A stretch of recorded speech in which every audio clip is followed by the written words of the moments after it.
전쟁은 압도적으로 이란이 당해요. 근데 이란이 두 개의 약점을 갖고 미국을 흔들어요. 하나는 바로 그 유명한 호르무즈예요. 그 다음에 두 번째 약점을 또 잡았어요. 그건 우리가 예상치 못했던 겁니다. 주변국의 인질이에요. 그럼 우리 이렇게 생각하잖아요. 그럼 저 바보짓 아니야? 왜 전선을 넓히지? 그러니까요. 그게 아니에요. 두바이가 왜 유명해요? 관광의 도시잖아요. 이란이 그걸 아는 거죠. 여기를 때리면 아랍의 꿈이 흔들리는 거죠. 그럼 보복하지? 보복하면 끝장이죠 이제. 왜? 이란과 영원한 전쟁이니까 여긴 전쟁 지역이 되는 거죠.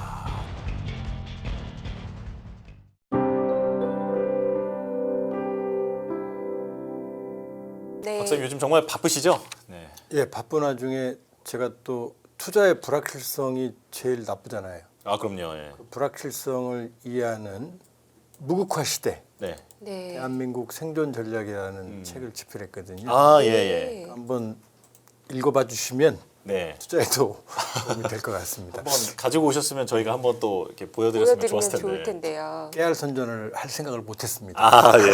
다음에 후회하고 꼭 한번, 있습니다. 예. 아니 지금 이렇게 미중의 갈등이 불거지고 있는데 무국화 시대라고 말씀하시는 거는 어떤 뜻이신가요? 예, 그건 뭐냐면 우리가 냉전 때 양극 체제였잖아요. 네. 미소 양극. 그때는 3차 세계대전 공포가 있었습니다. 전쟁의 시대라고 말하거든요.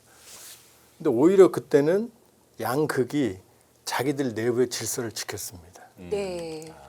근데 소련이라는 극이 사라지니까 미국이라는 단극만 남았잖아요. 그게 하나가. 근데 미국이 어떻게 해요?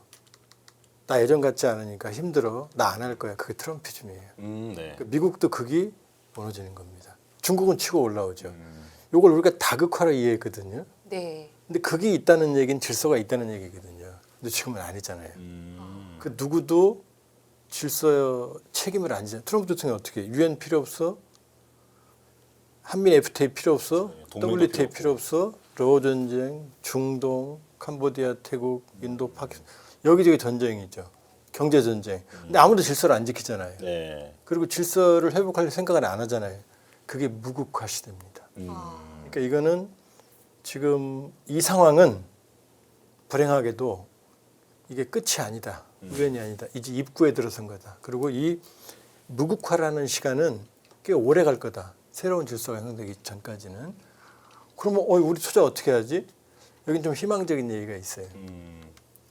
이 경랑의 파도가 칠 때 이 선장도 없고 그다음에 운전대도 없고 그다음에 이 뭐라 그러죠? 이 배의 키도 네. 없다면 표류하겠죠. 그렇죠. 그게 과거의 우리였다면 지금은 아니다. 아. 대한민국은 제 기준으로는 유사 이래 최대 전성기다. 그래요. 개인적으로 왜냐? 우리가 광개토도양 발해 이렇게 생각하잖아요. 그걸 세계가 아나요? 모릅니다. 그 위대하신 세종대왕도 우리에게는 위대하지만 세계적인 지명도는 없거든요. 그렇죠. 예. 지금은 아니잖아요. 세계 경제 10위 첨단 기술은 더하죠. 반도체, 배터리 이런 것들은 로봇. 그 다음에 국방력은 지금 천공투 아랍에미리트 국방력 5위입니다. 네네. 그 다음에 문화력, K컬처 난리가 났잖아요. 그 다음에 민주주의도 우리 안에서만 이렇게 띠그락보그락하지 이런 비상계엄 사태라는 미중의 갈등을 이렇게 헤쳐나가는 나라 우리밖에 없어요. 그럼 그건 당신 생각이지 그럴 거 아니에요. 네. 아닙니다. 2024년에 노벨 경제학상을 세 사람이 같이 수상했거든요. 에스모글루, 로빈슨, 존슨. 지금 여기도 번역되어 있잖아요. Why Nation Fail? 왜 국가는 실패하는가? 거기서 한국과 북한을 비교해요. 체제의 건강성이 민주주의, 경제 가장 모범적인 국가 한국, 실패한 나라 북한이거든요. 그렇게 보면 지금은 이 무국화 시대는 우리한테 기회가 될 수 있다. 네네. 왜냐하면 주변의 열강들이 쓸 때 우리 편했나요? 청나라 쓰면 병자호란, 일본 쓰면 임진왜란, 일제강점기. 근데 주변국들이 지금 다 사실은 상대적으로 약화됐거든요. 우리는 솟아났잖아요. 그걸 진단하는 책입니다. 아, 좀 길었네요. 네, 아닙니다. 뭐 그 박사님 말씀 주신 지금 무국 체계는 한국의 기회다. 이 주제는 저희가 다음에 한 번 더 여쭤봐야 될 것 같고요. 기회로 만들어야 돼요. 네, 아, 예. 기회로 만들 수 있는 방법을 저희가 좀 강구해 보도록 하고 사실 네. 지금 네. 당장은 저희가 중동 이슈가 너무 민감하지 않습니까? 지금 현재 중동의 전선의 상황은 어떻습니까? 이제 모든 트럼프 대통령이 우리가 좀 그림을 그려보면 대통령이 되기 전에 이번에 세계의 3대 안보 위기를 말합니다. 하나는 당연히 우크라이나 전쟁, 그 다음에 북한, 중동을 말하거든요. 그러면서 약속을 합니다. 공언을.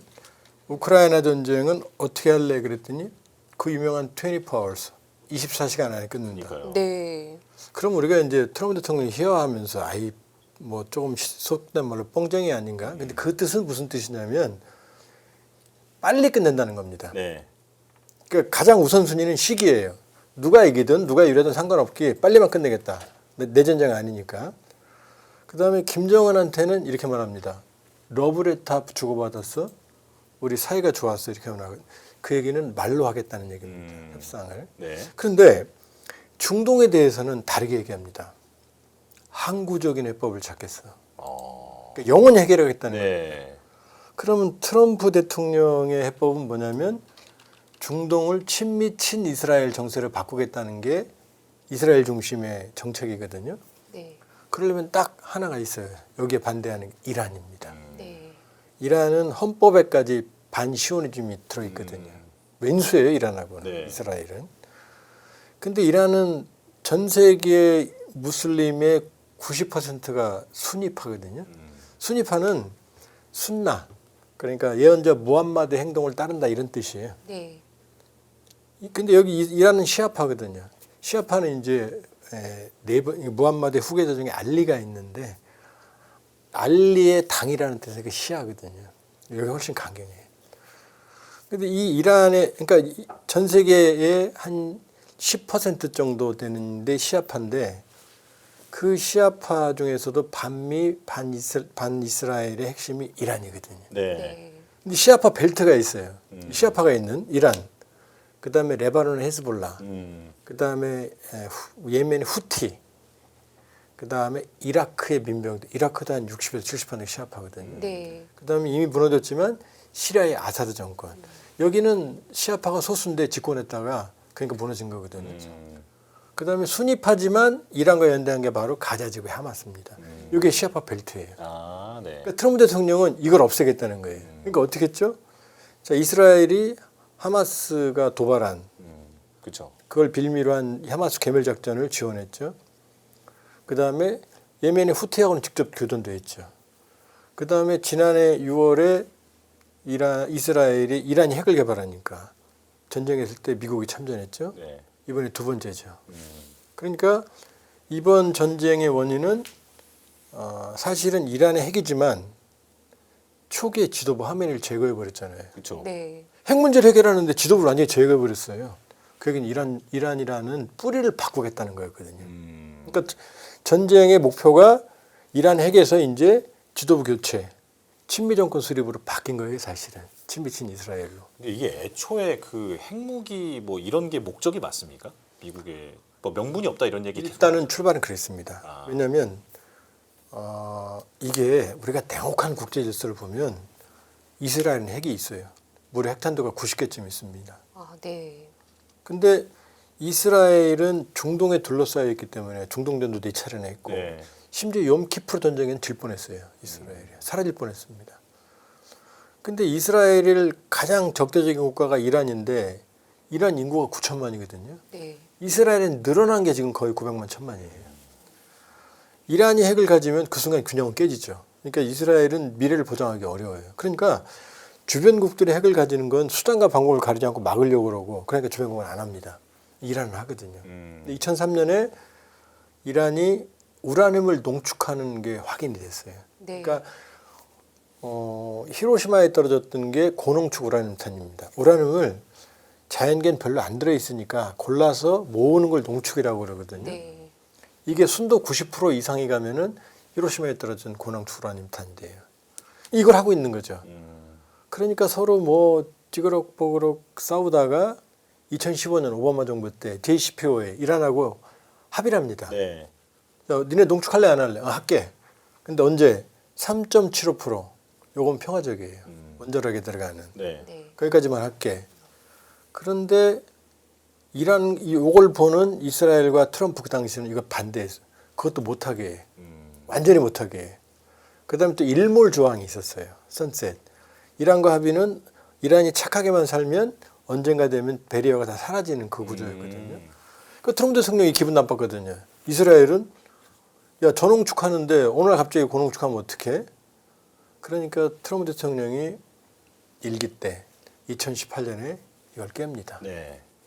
근데 하필 이걸 깰 때가 이란은 온건파가 집권할 때였어요. 이걸 깨니까 이란은 한 1년 기다렸어요. 네. 이것들이 깨. 야 그러지 마.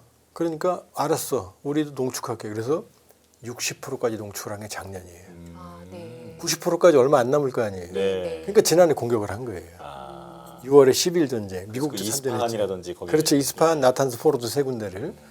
자 그때는 전쟁의 목표가 명확했어요. 네.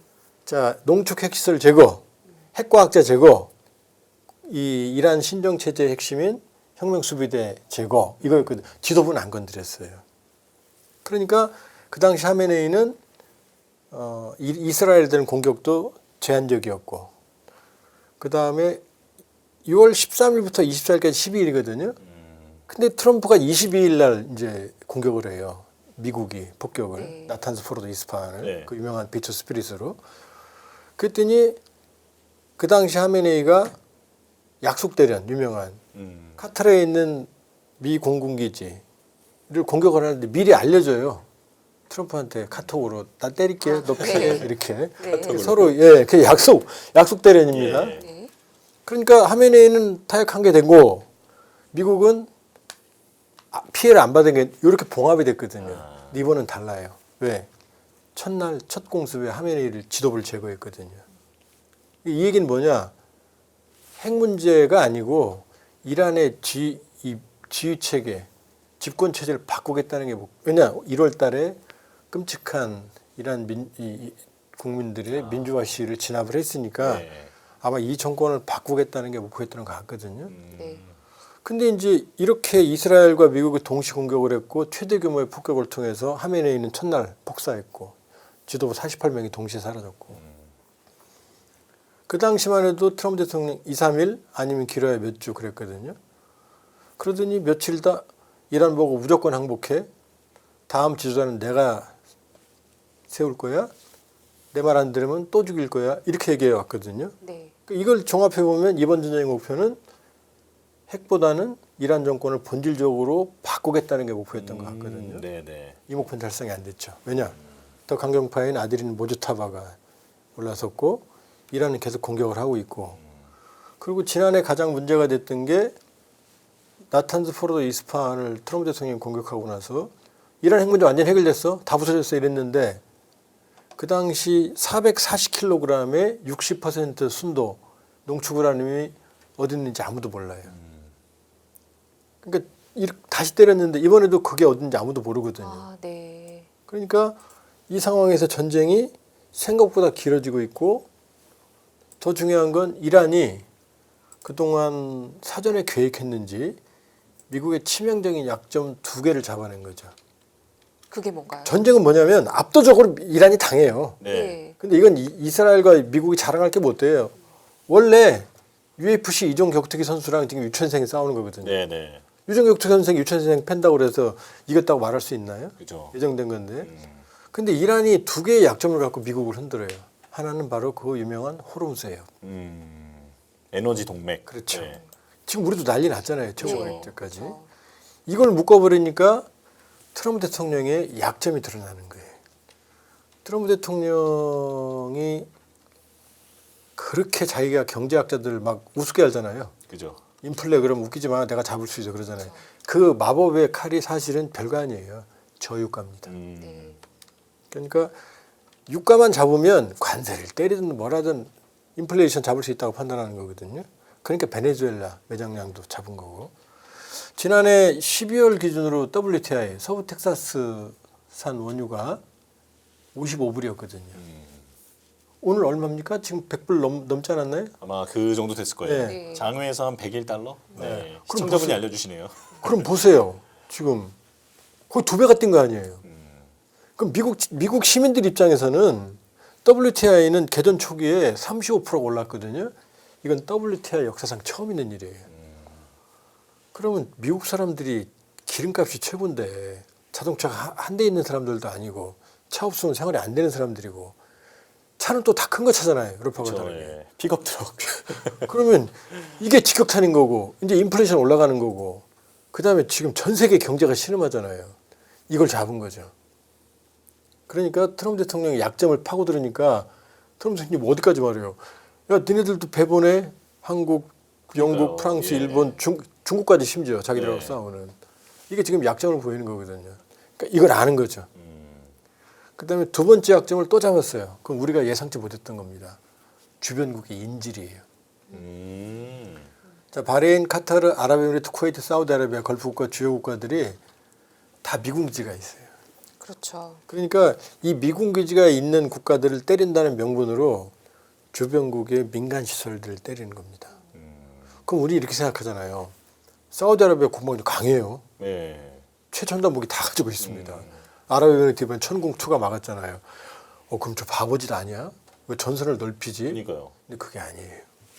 왜냐하면 두바이, 저도 두바이 뭐 요즘에 과자 때문에 먹지는 않았지만 귀에 머리가 아, 예. 아프게. 네. 두바이가 왜 유명해요? 관광의 도시잖아요. 그래서 그렇죠. 뭐 어마어마하게 높은 저 두바이 뭐 이름이 브루스 뭐죠? 칼리파. 예. 예. 브루스 칼리프인가 뭐 있고 뭐 인공섬 팜주베이란가요? 네. 전 세계 부자들이 거기 다 살잖아요. 그렇죠. 그렇죠. 거긴 그런 얘기 나오잖아요. 뭐 람보르기니 폐차해도 아무도 안 가져간다고. 그러니까 이 아랍 국가들 그다음에 이제 사우디 네옴시티 이게 왜 이런 게 벌어지냐면 이 사람들도 미래를 걱정할 거 아니에요.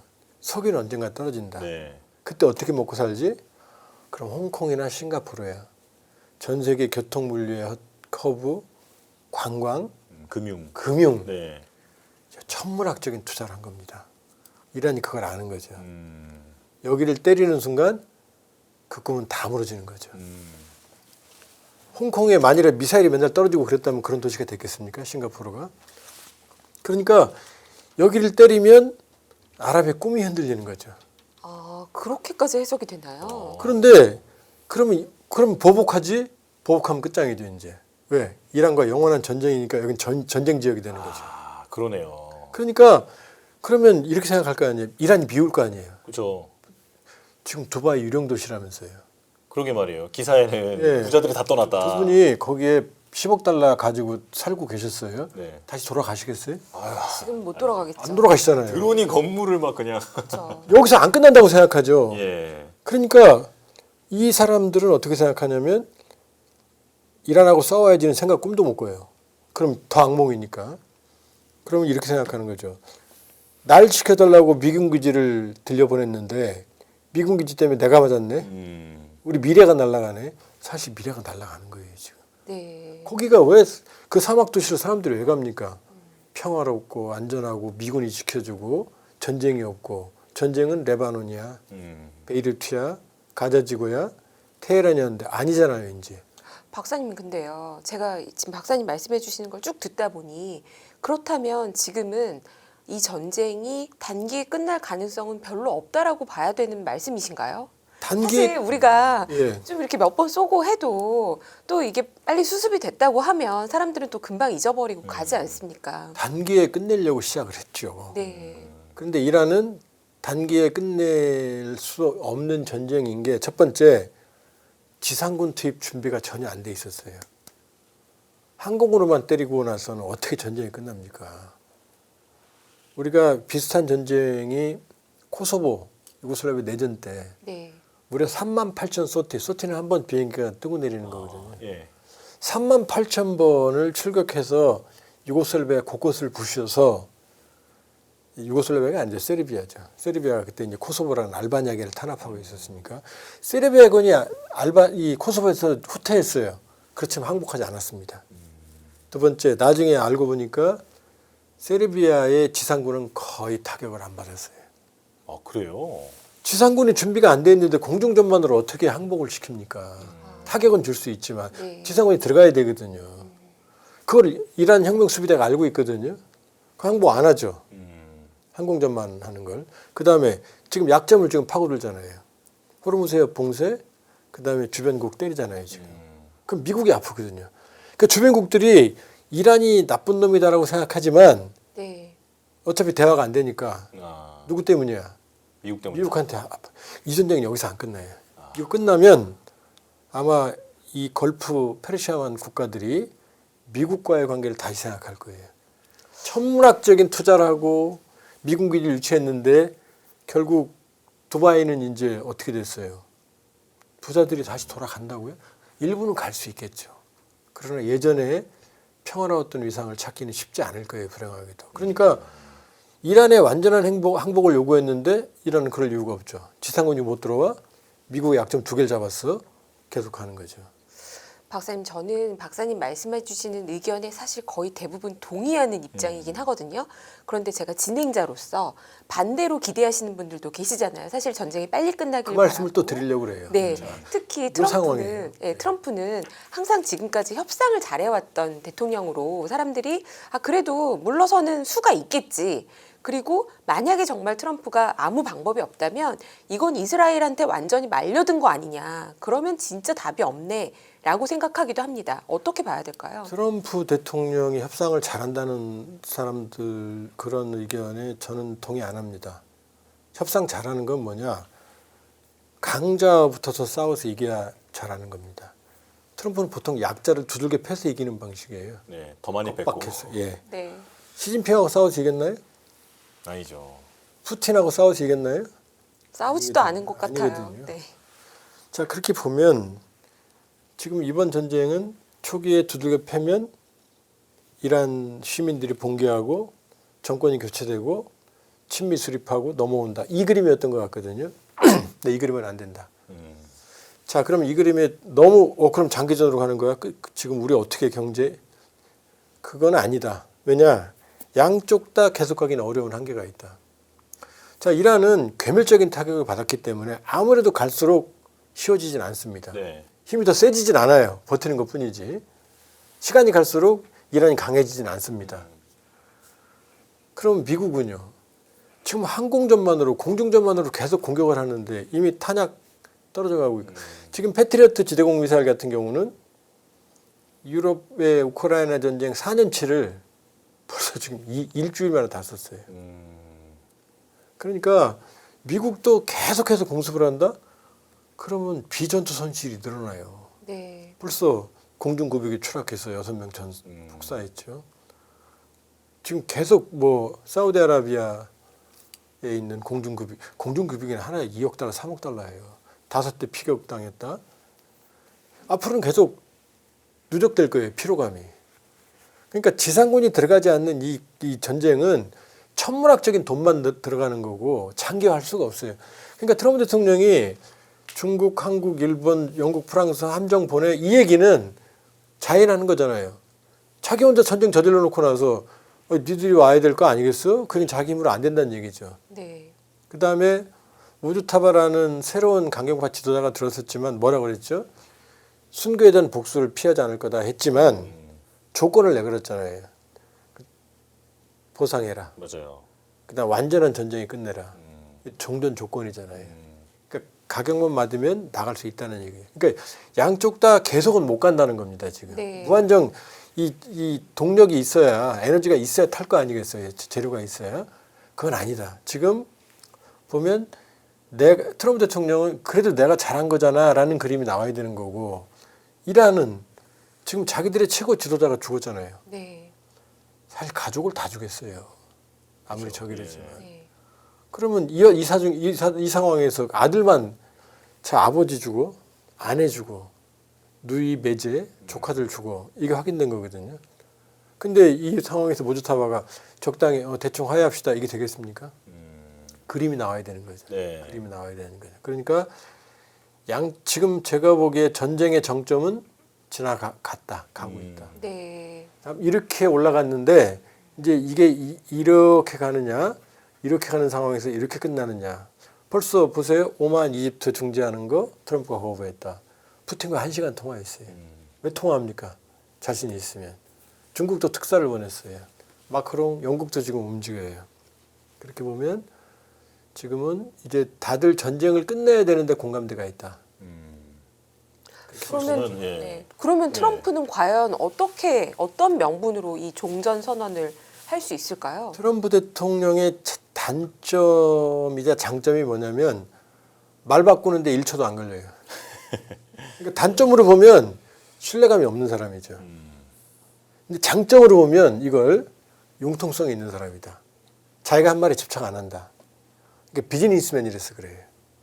그러니까 정치는 의미와 가치인데 비즈니스맨은 계산해서 남으면 끝나는 거거든요. 그러니까 이런 방식이 있을 수가 있죠. 이란하고 전쟁 막 하다가 이 정도면 내가 충분히 이제 해결했어. 끝 하고 나올 수 있는 거죠. 일방적으로 선언하고. 그렇죠. 예. 그러니까 그걸 정신 승리라고 그러죠. 그게 가능한 인물이다.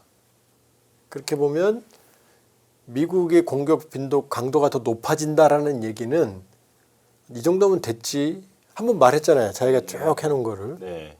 나 이런 적 있죠.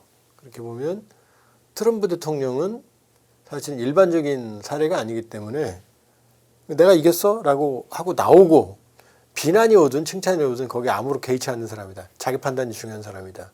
그러니까 의외로 트럼프 대통령이 끝내면 그럼 이란이 그렇다고 해서 죽자 사자 죽어도 난 너하고 싸울 거야? 이렇게는 안 하죠. 처음에는 아닌 척하면서 마지못해 소강 상태로 가는 그림. 이 그림이 가능할 수 있죠.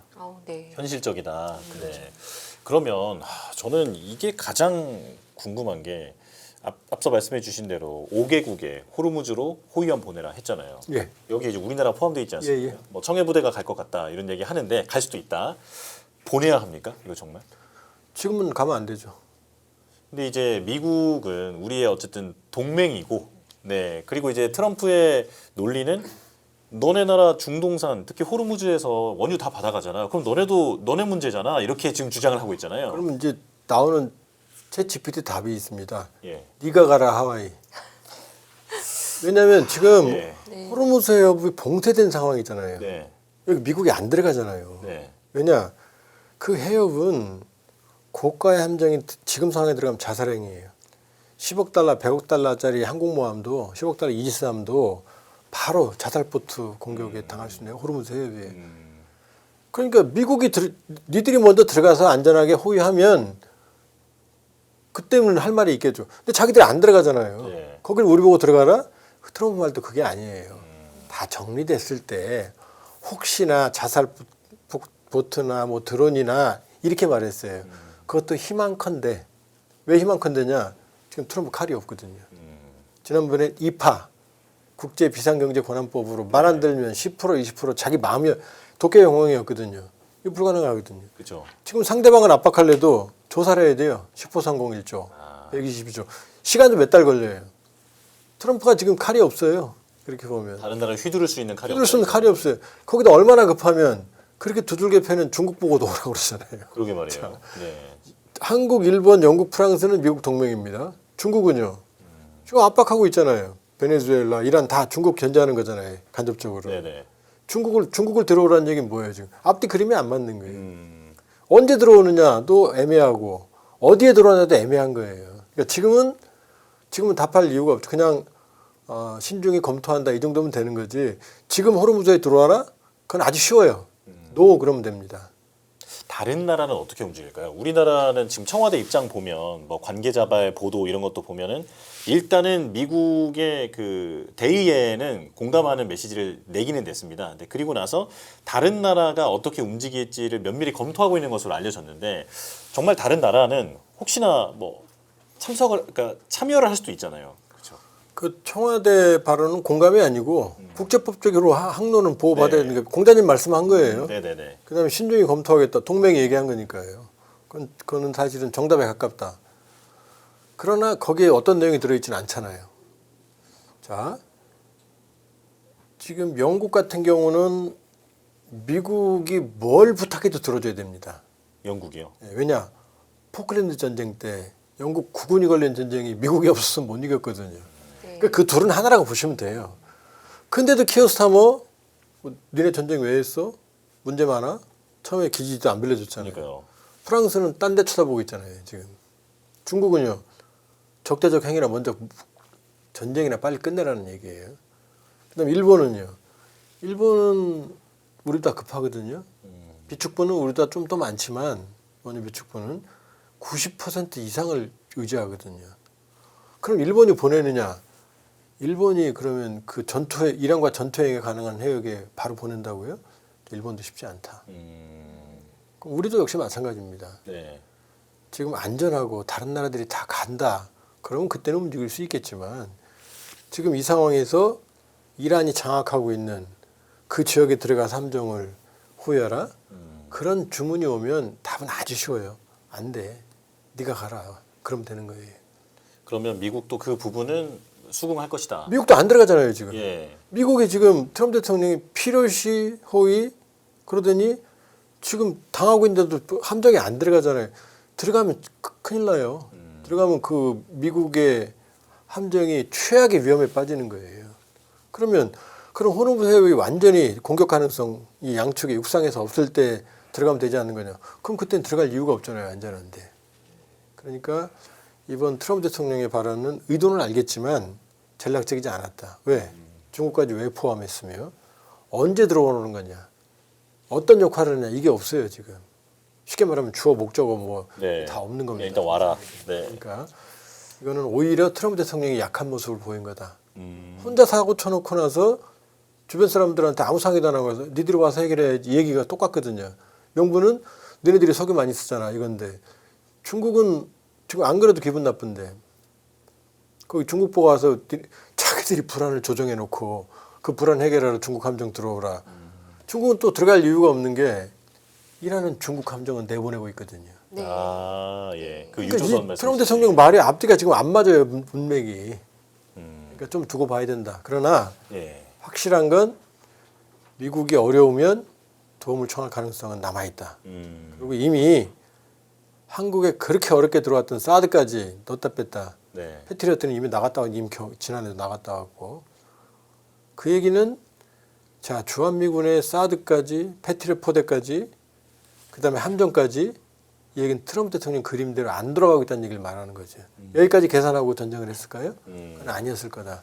어쨌든 초기에 그린 그림이 안 맞아 들어가고 있다는 확실해 보인다 이렇게 볼 수 있죠. 네. 예. 이게 이제 명분 트럼프가 명분만 생각한다면 사실 모스타바 체계보다는 친미적인 성향의 그리고 좀 더 민주화된 정부가 들어서는 게 트럼프가 초기에 말했던 그 명분에 맞을 수도 있을 텐데요. 모스타바가 지금 집권한 것은 사실이고 이 체계는 이대로 좀 안정이 될지 물론 강경파라서 반정부 시위대 입장에서는 더 어떻게 보면은 강한 세력이 들어서는 거 아닙니까? 어떻게 될까요? 우리 오늘이 3월 15일이죠. 네. 우리 3.15 의거일입니다. 음. 오늘 이재명 대통령이 국가 수반으로 처음 사과했거든요. 몇 년 만에요? 60년이잖아요. 네. 이게 민주주의예요. 세계적으로 노벨 경제학 수상자들이 칭찬한 한국도 60년부터 지금 몇 년 지났어요. 이 긴 시간이 지났는데도 비상계엄이라는 홍역을 겪었잖아요. 민주주의가 그런 거예요. 아랍에 보면 일어난 지가 15년이 넘어가는데 그렇죠. 지금 중동에 제대로 된 민주주의 된 나라 있어요? 계속 병을 앓고 있잖아요. 이라크, 아프가니스탄, 시리아, 리비아부터 시작해서 이란. 근데 지도자 하나 제거했다고 바로 시민혁명이 일어나고 민주주의 개합 꿈이 피고 그게 착각인 거죠. 그러니까 민주주의는 피와 땀을 먹고 자라는 이무기예요. 끝없는. 그리고 힘들어도 이란 시민들의 힘으로 지도자도 제거하고 교체해야 되는 거거든요. 외부에서는 도와줄 뿐인데 이거 제거해버렸잖아요. 그럼 강경파가 더 결집하죠. 네. 지금 이란 시민들이 못 나오잖아요. 전시니까. 그러니까 제가 보기엔 지난 1월 국민 봉기 때 이란 시민들이 큰 희생을 치렀고 이란 역사상 정말 피를 민주주의 역사를 썼거든요. 근데 그건 헛되지 않아요. 우리도 4.19, 광주 민주화운동, 87년 시민혁명 이런 긴 흐름이 오늘 여기까지 오게 만든 거거든요. 그럼 그 소중한 씨앗으로 이란이 더 커갈 수 있는데 그 씨앗이 자랄 수 있도록 하는 좀 더 간접적인 방법을 썼어야 된다고 저는 보거든요. 근데 이게 전쟁이라는 방법을 선택해 버리니까 오히려 이란 정권 교체가 더 쉬워졌다고 보기 어려운 거죠. 왜냐? 강경파들이 결집하잖아요. 네. 이란의 신정 체제에서 지금 모주타바 후계 승계했다고 그러잖아요. 네. 그 라흐바르는 정치적, 경제적, 종교적, 군사적, 사회문화적 권력을 다 가진 사람이에요. 그러니까 신을 현세에서 대리하는 인물로, 물론 이슬람이 다 그런 건 아니에요. 네. 수니파는 아니고 시아파 안에서도 사실은 이쪽 그 코메이니, 하메네이, 모주타바로 이어진 이쪽이 독재체를 구축한 건데 여기서는 그래요. 어쨌든 벨라에테 파키라고 그래서 이 이슬람의 종교 지도자가 세속적 권력을 다 가진 체계를 만들어놨거든요. 그러니까 여기에 이란 시민들이 저항을 하지만 여기 지지하는 세력이 있을 거 아니에요. 얼마나 있는지 모르겠지만 네. 이좀 결집해버린 거죠. 그러니까 이 파키스탄에도 한 3천에서 4천만, 인도에도 한 3천만 정도 시아파가 있거든요. 그러니까 모주타바 이 하메네이 죽었을 때 그쪽에 난리가 났잖아요. 쿠웨이트 파키스탄에서는 시아파들이 미국 영사관에 들어가다가 9명이 총격 사건으로 죽었잖아요. 네. 네네. 그러니까 지금 초기에 만일에 전 그렇게 보는데 지도부 제거하고 민중 분기가 일어나고 친미 정권이 들어서고는 그건 너무 단순한 네. 그 셈법이었다 이렇게 볼 수 있죠. 그렇게 되기는 좀 어렵겠다라고 보고 지금 또 사실 저희가 뭐 정치 얘기하면서 경제 걱정을 안 할 수가 없는 게 호르무즈 해협이잖아요. 이 봉쇄는 그러면 앞으로 어떻게 해결이 될 거라고 보시나요? 지금 봉쇄가 한 게 아니에요. 선별적 봉쇄입니다. 네. 그러니까 중국, 튀르키예, 그러니까 이 얘기도 여길 봉쇄하는 순간 이란도 죽거든요. 네. 이란도 그 안에 있잖아요. 항구들이 다. 봉쇄하는 건 쉬워요. 생각보다. 길에 쫙 깔아버리면 됩니다. 그러면 이란도 죽고 걸프도 다 죽고 전 세계도 죽는 거죠. 예를 들면. 그 수는 마지막 수다. 마지막 수다. 그렇다면 이미 유가가 100불을 넘어갔다면 미국 안에서 이미 난리 납니다. 트럼프 대통령이 기름값 올리면 우리가 산유국이니까 우리도 좋다. 그걸 미국 국민들이 이해하겠어요? 바이든 대통령 제일 비난했던 게 트럼프 대통령의 기름값이었는데. 네.